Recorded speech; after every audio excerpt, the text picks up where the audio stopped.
Assalomu alaykum hurmatli obunachilar, bizani kuzatib borayotganlar. Bugungi obzorimizda Mirzo-Ulug'bek rayon Sentron uchastkasida joylashgan 3.2 sotuq yer uchastkasiga ega bo'lgan uy-joy binoning umumiy kvadraturasi 400 kvadrat. 3 ta qavatdan iborat bo'lgan bino ko'tarilgan podvol 1 va 2 qavat. Xonalarning soni 6 ta. Yer uchastkasida oldi va orqa hovlisi bor. Video obzorni oldi hovli tarafdan boshladik. Hovliga kirish uchun alohida eshik va alohida darvoza o'rnatilgan. Navesi tagida bitta katta mashina sig'arganlik joy ajratilgan. Imoratda tagida ikkita joy yashil hudud uchun ajratilgan. Ko'rsatayotgan joyimdan imoratning podvol qismiga tushiladi. Podvolga tushganda bu joylarni ham to'liqroq ma'lumot berib o'tishga harakat qilaman. Hovli tarafdan shunaqa chiroyli fasad ko'rinishiga ega bo'lgan imorat ko'tarilgan.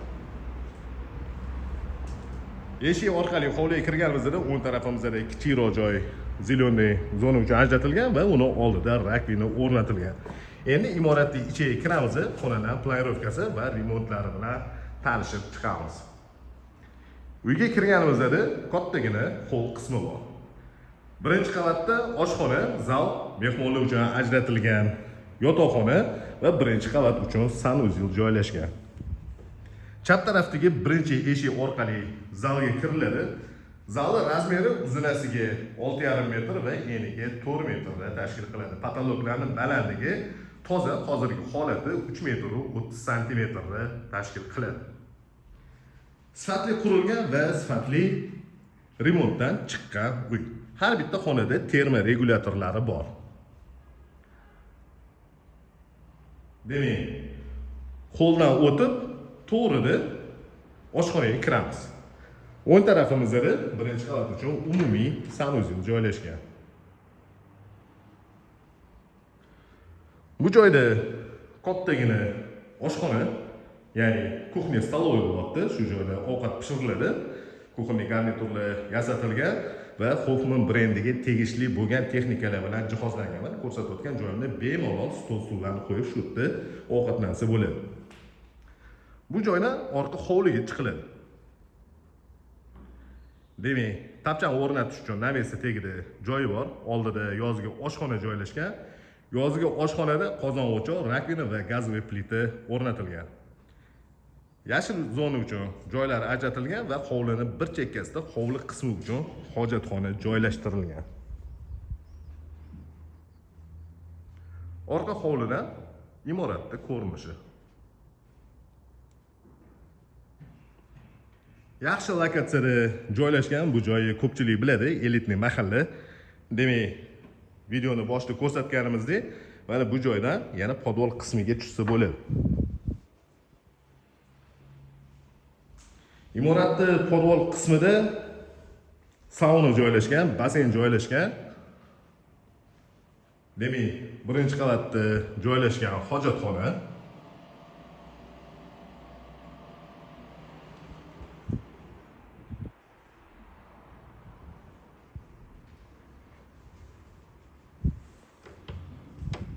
Bu joyda mehmonlar uchun ajratilgan yotoqxona.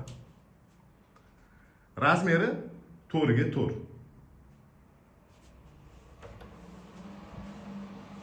Shu xonaga tegishli bo'lgan sanuzel ko'rinishi.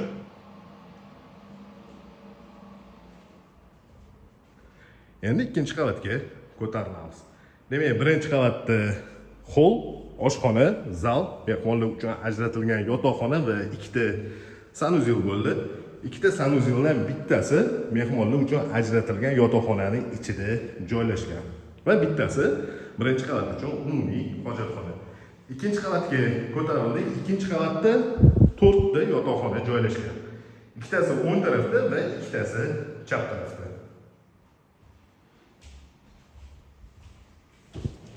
Ikkinchi qavatda joylashgan umumiy sanuzel ko'rinishi. Bu joyda smesitel bilan unitaz installyatsiya qilingan.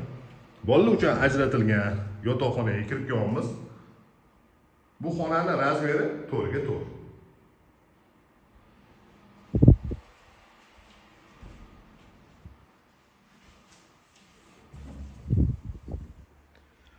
Kattaroq spalniy komnata, razmeri uzunasiga 6 metr va eniga 4 metrda tashkil qiladi. Shu xonaga tegishli bo'lgan alohida o'zini yuvinish xonasi bor.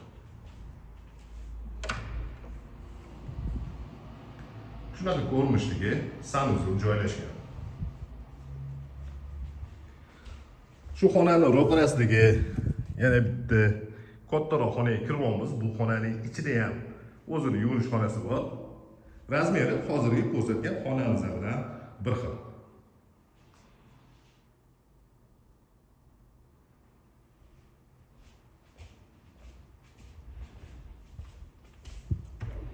Shu yotoqxonaning ichida joylashgan yuvinish xonasi ko'rinish.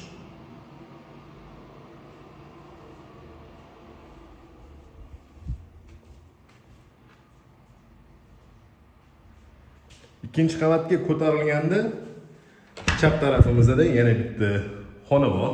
Prachka uchun mo'ljallangan. Shu joyda cherdakka выход ham bor. Ko'plik polli kollektorlari ham hozirgi ko'rsatgan xonamizda joylashgan. 4 ga 4 razmerda yana bitta bolalar uchun ajratilgan xonaning ichiga kirib kelamiz.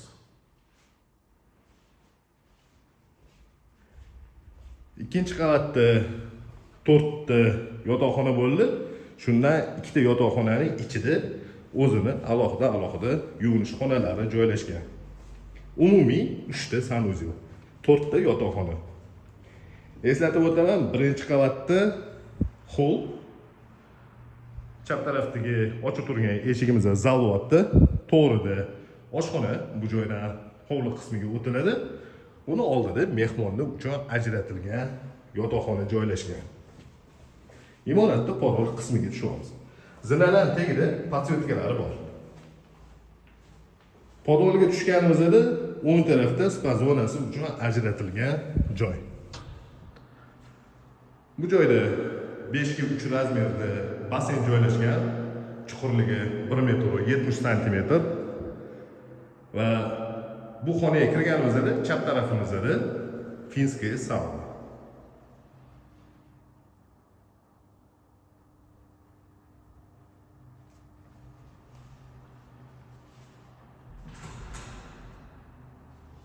Eshikni ochamiz. Bu joydan oldi hovlidan tushib kelish tunnel qilingan va shu koridor bo'ylab o'tib orqa hovliga chiqiladi. Mabodo oshno og'aynalar keladigan bo'lsa, shu joyda dam olib, basenda cho'milib, bemalol ovqatlangani orqa hovliga, yozgi oshxona joylashgan hovliga o'tsa bo'ladi. Bu joyga tegishli bo'lgan alohida o'zini hojatxonasi va uni oldida dush joylashgan. Demak, bu joy spa zonasi uchun ajratilgan.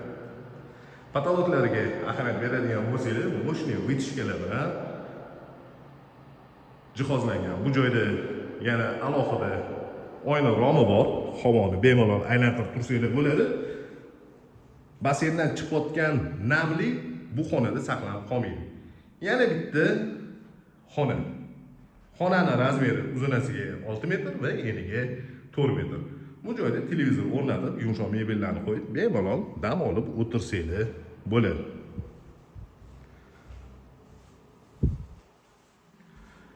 Texnический bitta xona, elektr shitlar shu joyda yig'ilgan. Va bu joydan kotelniga o'tiladi. Suv uchun filtr, 200 litr suv sig'imiga ega bo'lgan boiler, расширительный bak, водяной nasos, oldida napolniy yaxshi kotel o'rnatilgan. Bu joyda teplый polli nasoslar va basenda filtr. Alohida avtomatikalar yig'ilgan, stabilizatorlari o'rnatilgan. Mana shunaqa holatdagi kotelniy. Bu ko'rsatgan uyimiz Mirzulubiy rayon Sentr uchastkasida joylashgan 3.2 yer uchastkasiga ega bo'lgan uy-joy. Binoning umumiy kvadraturasi 400 kvadrat, xonalari soni 6 ta. Bu uy narxini opisiyaga yozib qo'yamiz. Bu joyga qiziqadiganlar 99 856 70 80 raqamiga bemalol murojaat qilishingiz mumkin.